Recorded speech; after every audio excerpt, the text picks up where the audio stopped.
We will start tonight in Beijing with CBS News foreign correspondent Anna Coren and an unusually harsh warning that came from Chinese President Xi Jinping about U.S. support for Taiwan and the damage that could do to relations if mishandled. Anna, pick it up from there.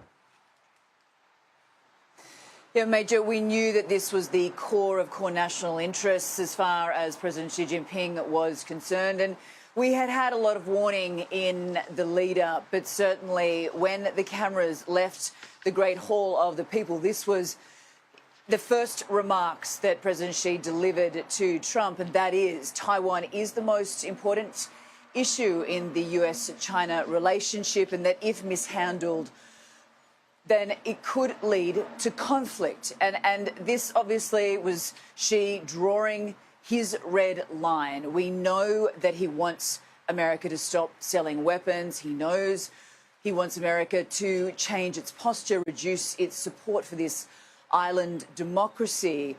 But other than that, which was interestingly leaked out by Chinese state media, we don't know much more that was said. Treasury Secretary Scott Bessent, we heard from him a little later in the day, and he said that Trump is aware of the sensitivities and that we should hear from him more so in the coming days on the issue. But really, I guess, Xi laying down the gauntlet, this is our number one issue, don't miss with us.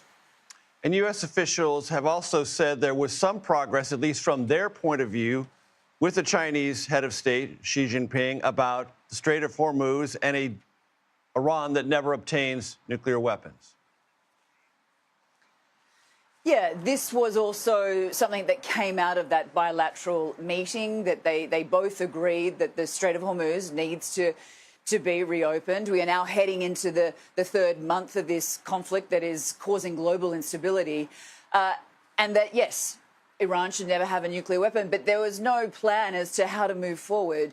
There was much anticipation that President Trump would, in fact, be asking Xi to help to weigh in, to use his enormous economic leverage over Iran. Of course, China buys up to 90% of Iran's oil.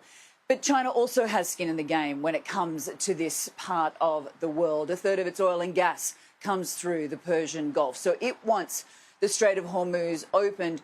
But President Trump maybe not putting as much pressure on Xi, or perhaps not giving Xi what he wants to really push Iran to make this happen, for the Strait of Hormuz to reopen. So that is still a work in progress. But as you know, Major, having covered these events and summits before, a lot of this detail does not come out until after the summit has wrapped.